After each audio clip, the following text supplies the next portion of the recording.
This is Nick Redding, and you're listening to PreserveCast, a podcast with a worldwide listenership that explores the broad world of preservation from every angle, from drones to mudlarking and everything in between. Now, let's get preserving. I've been following Colleen's blog for many years, and I've always found her analysis to be some of the very best out there for visitor-serving organizations and other cultural institutions. A voice I knew we had to bring to our growing PreserveCast audience. This is Nick Redding, and you're listening to PreserveCast. Today, we're thrilled to be joined by Colleen Dilenschneider, who is the Chief Market Engagement Officer for Impacts, which is a global leader in the predictive market intelligence and related technologies, which is a whole lot to say.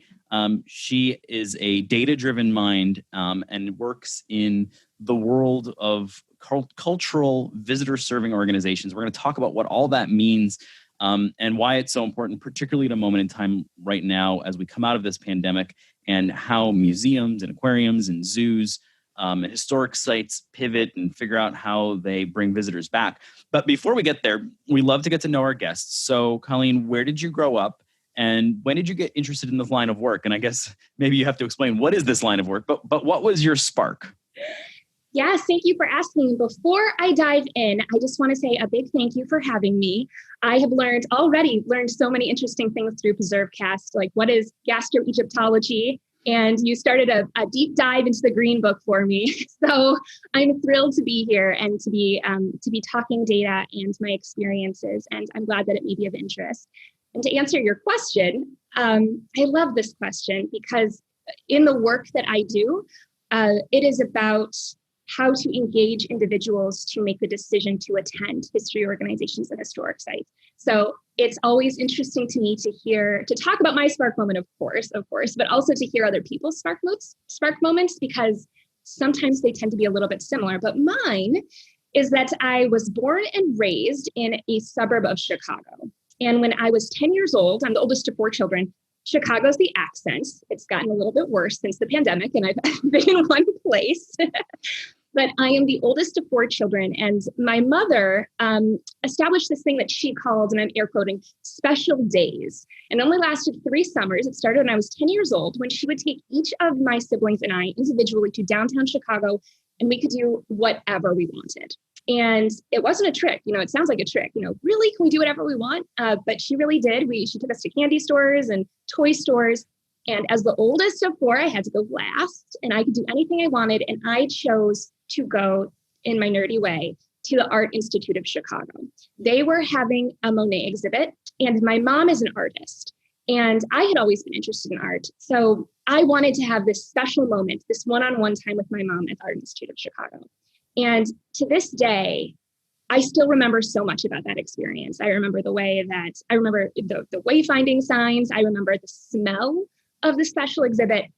But the thing that I remember most is that it was a special day with my mom. And if it weren't for that moment or that memory, I think it's safe to say that I wouldn't be doing what I am doing now. And the reason I love the spark moment question so much is in our research, we have found that who people are with is over 2.5 times more important than what people see when they go to any kind of cultural institution, and including, of course, heritage sites, history organizations, and history museums.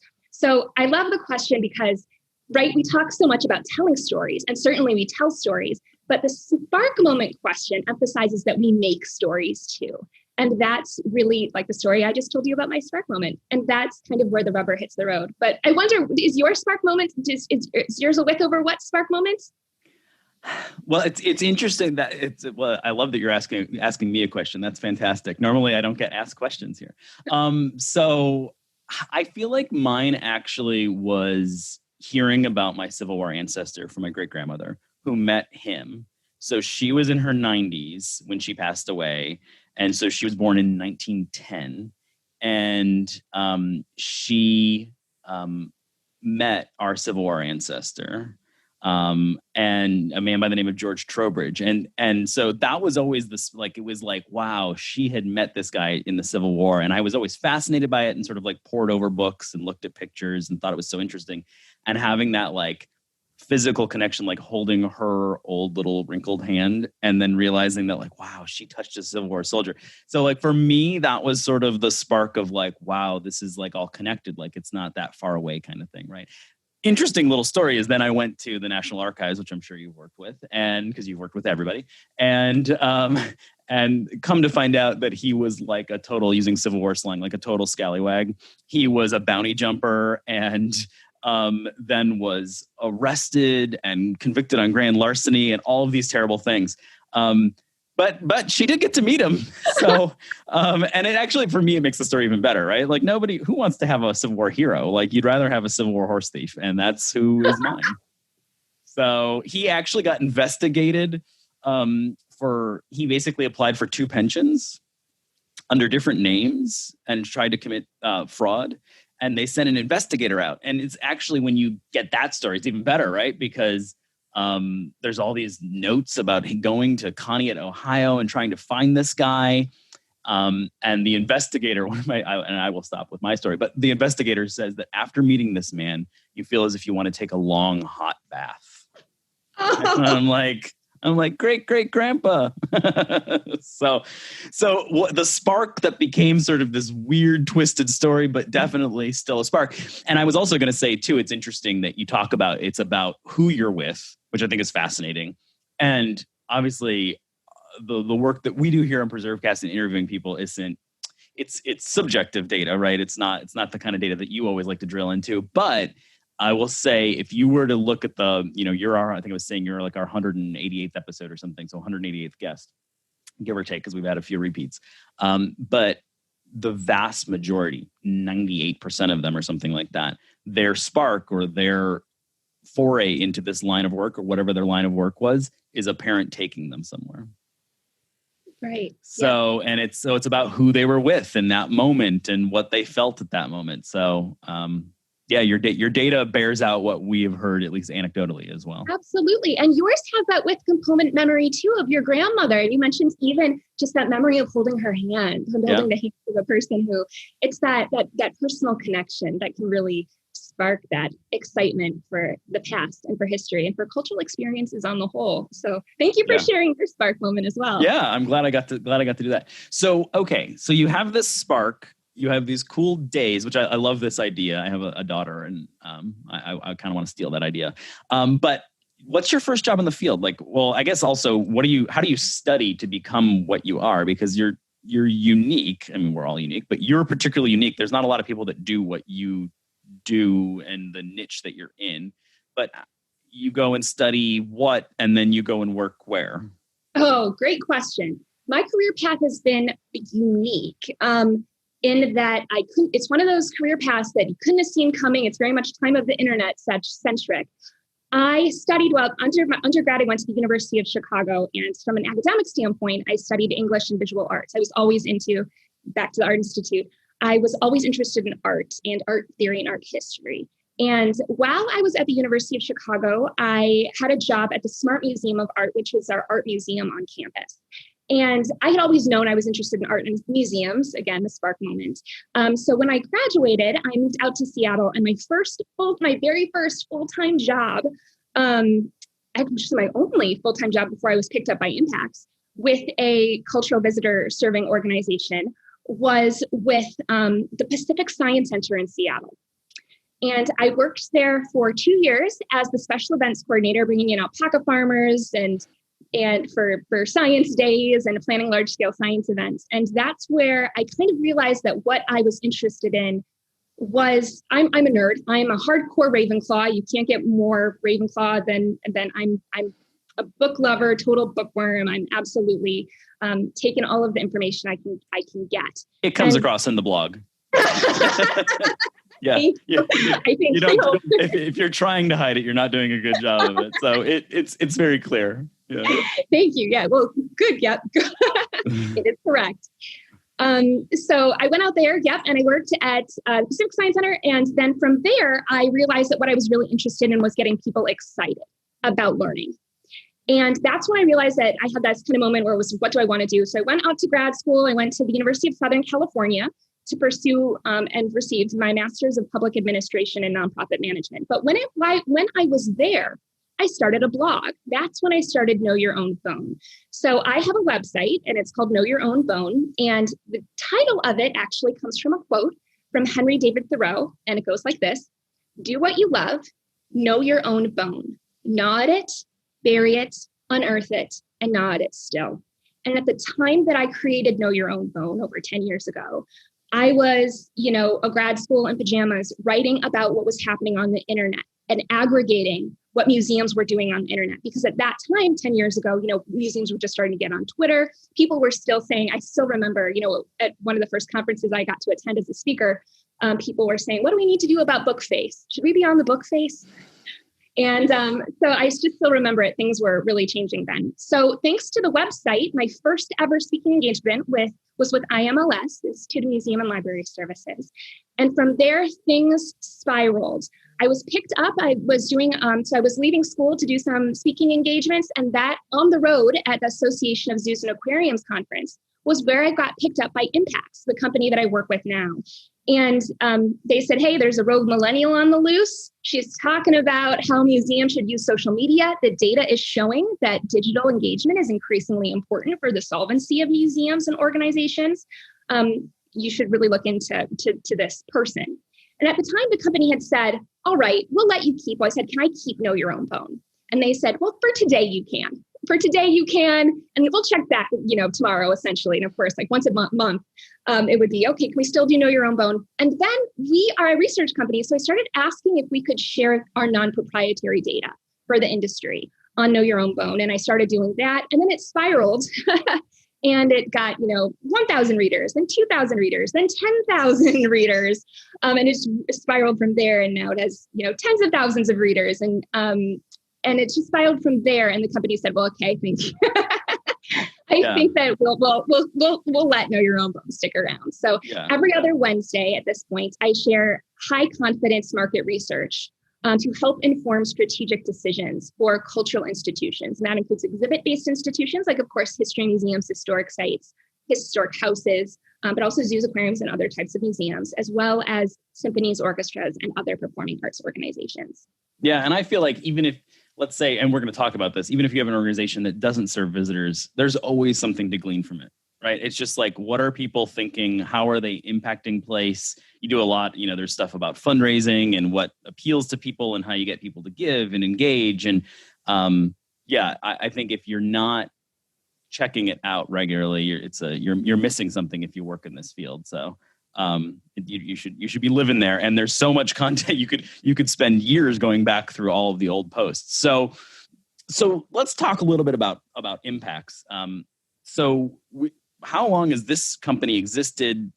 Who do you serve and what do you provide? So if someone's listening and is like, oh, well, I want to hire Colleen or Impacts to do something for my organization or the museum I work at, what is it that they could hire you to do? Yeah, absolutely. Thank you for asking.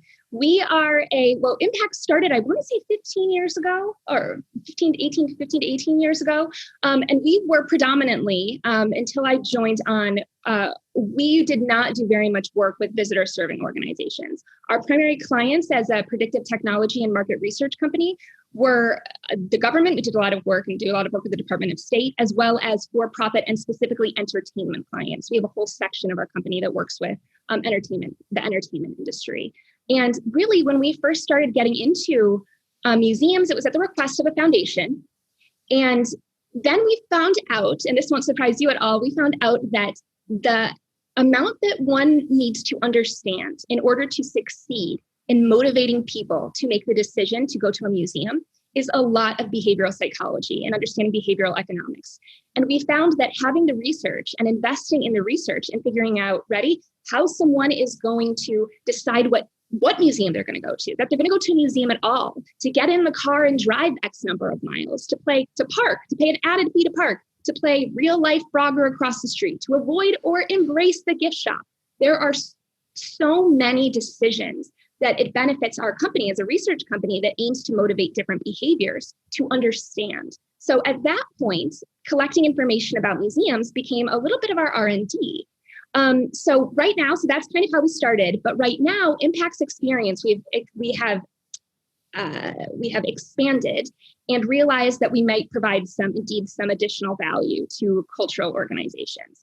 So right now, what we do is my colleagues and I bounce around the country right now, bounce around Zoom, and we share high confidence research regarding different industries. We can cut for, just historic houses. We can cut for heritage organizations. We can cut for zoos, aquariums. We can just cut by certain regions. And we track and trend behaviors and lead workshops that can help inform those strategic decisions. The other thing that we do is we're lucky to have several partners that we work with very closely for whom we're tracking their KPIs, how they're doing, how much the industry is admiring them, what people are thinking of them. Let me stop you there. What's a KPI?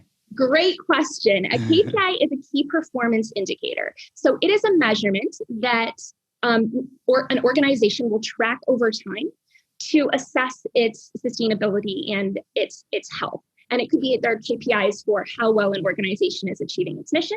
And there are also, of course, KPIs relating to revenue and also how many people are we inviting through the door and how are we engaging them. So we take up in some, we can do workshops for groups of people, but we also work with specific partners to figure out things like, hey, what's the best membership structure for us?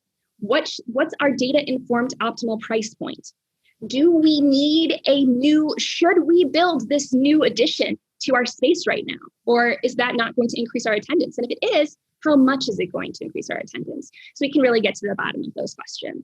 So any data that you need or you need to interrogate, you can pick up the phone or send an email over, and you guys can help them out with that. Where do they? I mean, we're going to give you a chance at the end to give a plug, but where do they go? And we'll have a show note and some links here. But where's the best place to find all the information about Impacts? Great. Go ahead. Well, first of all, if you are a Know Your Own Bone reader, thank you very much. There are links to Impacts Experience on Know Your Own Bone, and we're also impactsexperience.com. So with a hyphen.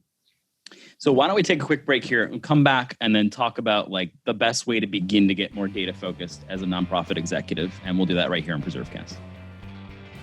We want to thank Civil War Trails, Inc. for sponsoring today's episode of PreserveCast. Civil War Trails is the world's largest open-air museum, offering over 1,350 sites across 6 states. Paddle to Frederick Douglass's birthplace on Maryland's Eastern Shore. Follow the Antietam campaign by car or bike and hike the South Mountain Battlefield. Follow Civil War Trails and create some history of your own. Visit civilwartrails.org to plan your trip today. We're talking with Colleen Dilenschneider today on PreserveCast, and thrilled to be digging into all of the background of her work and the work that she does at Impacts Experience. And we've been talking prior to our break with Colleen about how that works at Impacts and what Impacts can provide for potential clients. But so data for like a cultural nonprofit executive, which however you want to define that, whether they're working in a zoo, a museum, a historic site, it's really important, but it's also, I think would be easy to say is daunting. There's just so much. If you're talking to somebody, an executive who hasn't really done this before, what's the best single way to get more data focused? What's the sort of the gateway drug to data that you would encourage them to take? That's a great question. Well, as you know, of course, and listeners know, data is very much a hot topic right now. So there seems to be an understanding that it is a good idea to aim to be a data-informed organization that adheres to the needs or contemplates the needs of the audiences that an organization is looking to serve. What we find is that, of course, one of the most obvious challenges, and if we were to ask leaders of cultural institutions what they might say the biggest challenge is, I wouldn't be surprised if they said that it was funding. High confidence market research can be, particularly market research, can be expensive if you want to survey audiences that not only are coming, but those people who aren't coming. And how do we get them in the door, especially at a time right now when diversity, equity, inclusion, and justice are so important. So that's one thing. So that is important. So just acknowledging the importance of data on the whole and working with communities, getting together with folks who can maybe share the cost when it's needed, but also utilizing those tools that are already out there, things like Know Your Own Phone. Pew Research always has data coming out that you can just find on the internet, can help start to have some more data-informed thinking.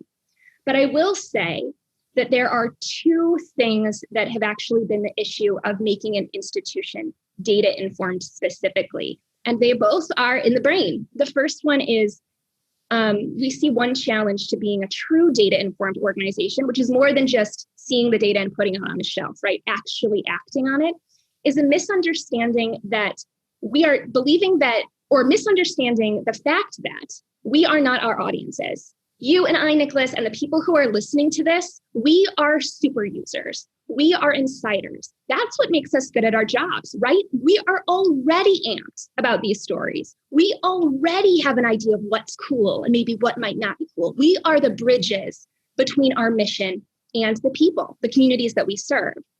But one error that we seem to see happen is thinking that because we insiders like something, that's exactly the way that the rest of the United States thinks.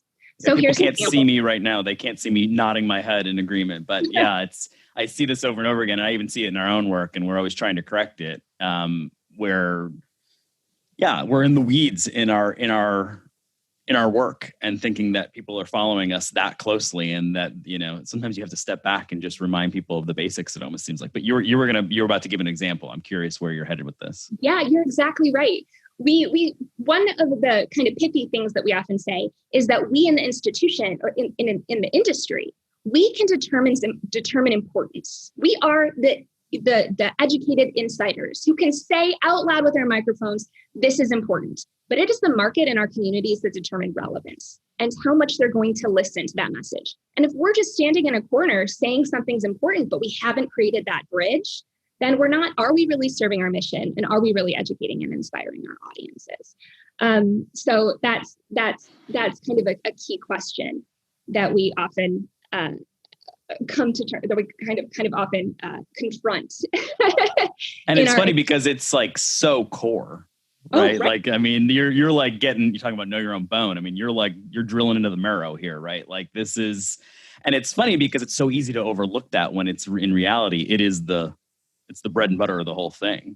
Right, absolutely. And one example that's particularly relevant for heritage sites and history organizations is that we find that within the industry, we tend to be, and I am too, really hung up on the words. We are not a historic site. We are a historic house. We are not a cemetery. We are a monument. We are not a historic building. We are a mural. We are not a this, we are a that. But one thing that's very clear in the research is that the market doesn't make those distinctions. We ask people about the last historic house they visited, and they'll say something that's a heritage site or living history museum or something that the people within that institution identify as something completely different. And so even to your point about the basics, sometimes we get so hung up on the words that we're using that we miss these big flags that can help us figure out the trends that we should be focusing on. Yeah, it's interesting because you think that data is going to be like at this nuance level, and sometimes it's really just making you kind of figure out what your core story is. Absolutely. So let's talk about this for a second. So your work, I mean, almost exclusively focuses on visitor serving cultural institutions.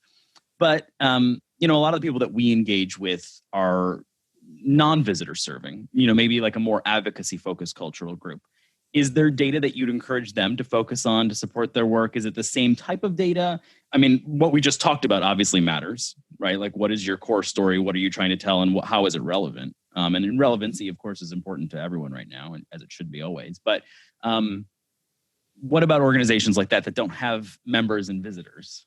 Great question. And I would say for them, it's equally, if not even more important, right? Visitor serving organizations have something that they can track, right? That's the gate.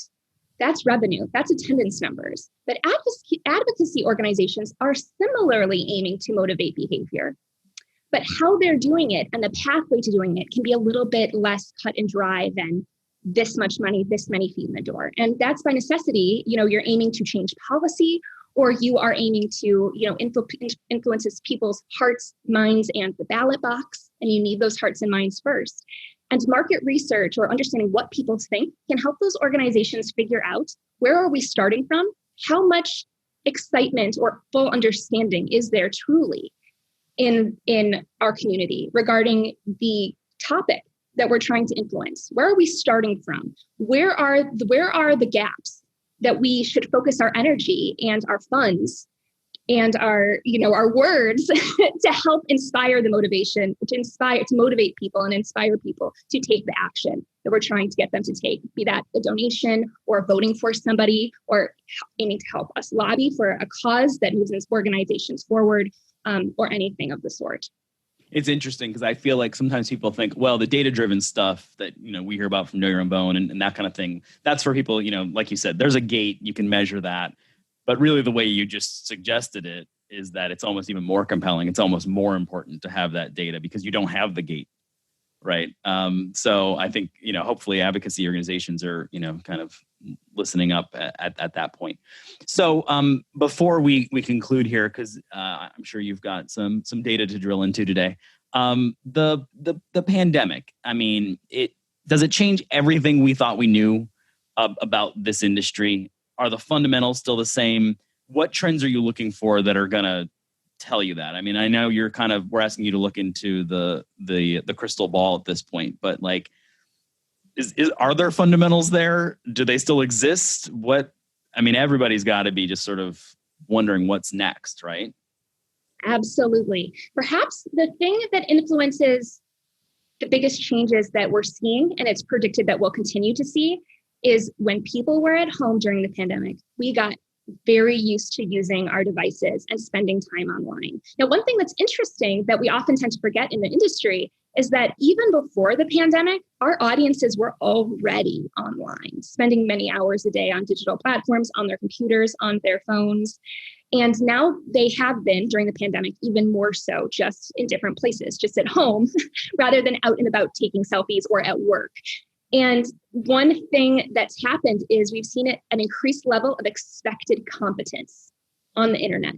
And that absolutely impacts cultural institutions, because sometimes there's a mindset that we might get an added bonus for posting things on Instagram, but we don't. It's an expectation that we will be responding to questions, that we will have an online ticketing system that isn't harder to get than a mortgage, that's going to be streamlined and is going to be as easy to figure out as possible. And one thing we are seeing, a big change that we've seen during the pandemic, is we're seeing there are some people who have been interested in visiting cultural institutions, made the plan, got to the ticketing system, decided it was too much of a hassle, and decided to do something else.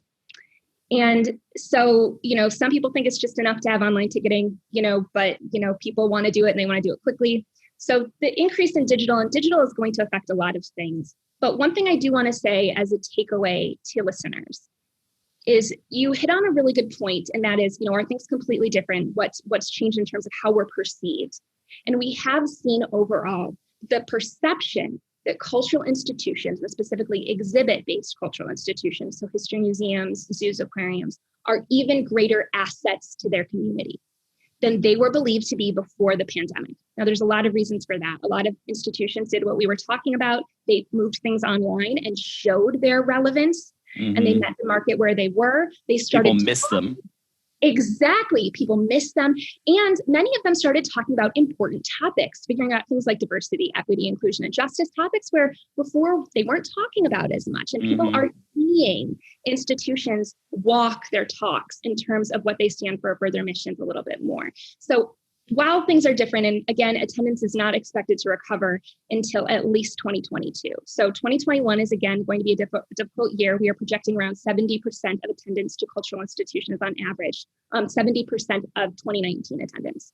So we're not going to hit it out of the park this year. That's an important expectation, but we're right now predicted to be close if we maximize our opportunities by the end of year 2022. So it's really a time to keep going, to keep moving forward. And I know it's hard. We've had a lot of blows this year, of course, especially we've lost a lot of friends in the industry because of tighter wallets and things that happened during the pandemic.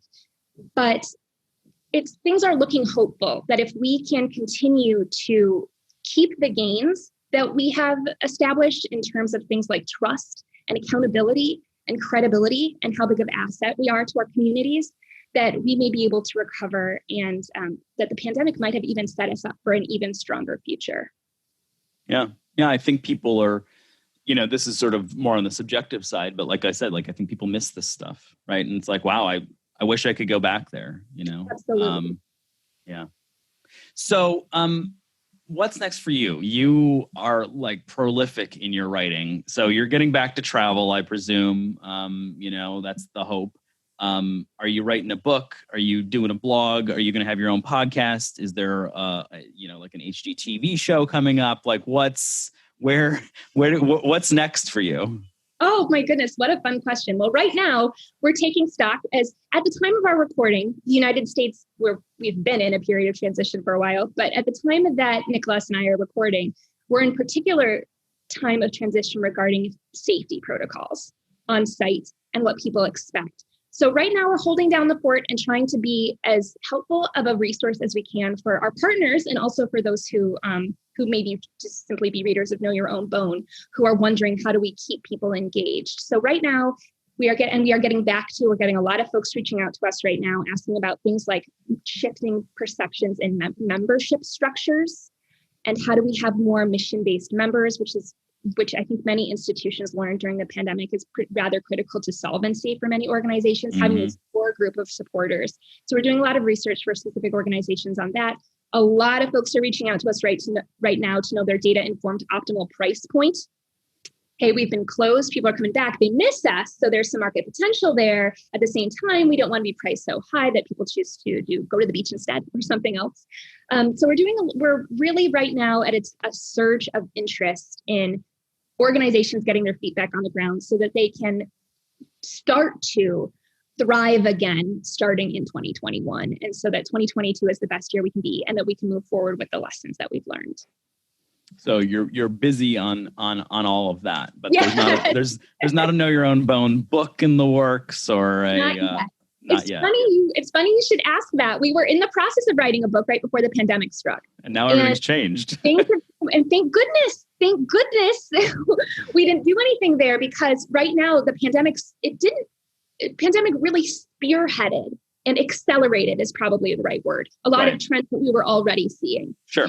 And so the realities right now are realities that we could have seen coming, but we might have seen them coming 10 or 15 years at the pace that, our industry moves. Yeah. So there was one in process, and now we're seeing where things pan out. And to your point, we're still looking, and we will be looking for a long time to see how much things have changed. Has the pandemic shifted the demographics of who visits these institutions, or how they connect to these organizations and their missions? Mm-hmm. And will they expect ongoing permanent digital content the way that, it's been provided? Does it have to be hybrid? Do you have to offer it in person and, online? And how do you fund something like that? Yeah, it's, and I also think, the experience with even PPP loans, where we made them available to cultural institutions, that was a real shift. Previously, nonprofits and cultural institutions never were eligible for that kind of thing. Yeah. So it's sort of this policy shift in suggesting that, these places matter, and we're gonna fund these sorts of things. We're gonna keep them alive. Absolutely. Which is, just a little shift there. So where can people find you? They wanna follow you, plug yourself again. Where do we find you on social media? All those places. Yeah, absolutely. Thank you for asking. You can find me at ColleenDilen.com, ColleenDil.com. And there you can see links to Impact's Experience. You can also find me at Impact's Experience.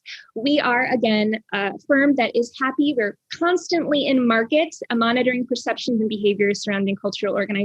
So we're happy to share information with you and your organization, or collect information we don't have that we might not have on behalf of your institution, to get to the core of your audiences, to help you, of course, reach your goals of educating and inspiring your communities, and aid you in the important work that you do. Cool. And last but not least, most difficult question we normally ask: what's your favorite historic place or site? Oh, that is a difficult question. Right. It's like picking your favorite child. I can't. Let's pick one that's not a client organization. Oh, I have so many.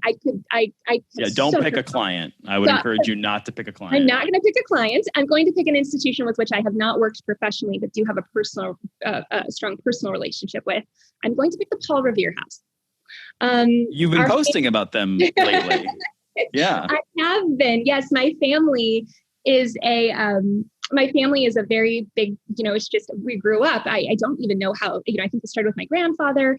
But ever since I was a child, Paul Revere has been the symbol in our family of how when people come together, we all play our roles in history, and how when people come together and play their part, anything is possible. And of course, like in that example, it's creating a new nation. And today, to make that relevant today, that's overcoming a global pandemic.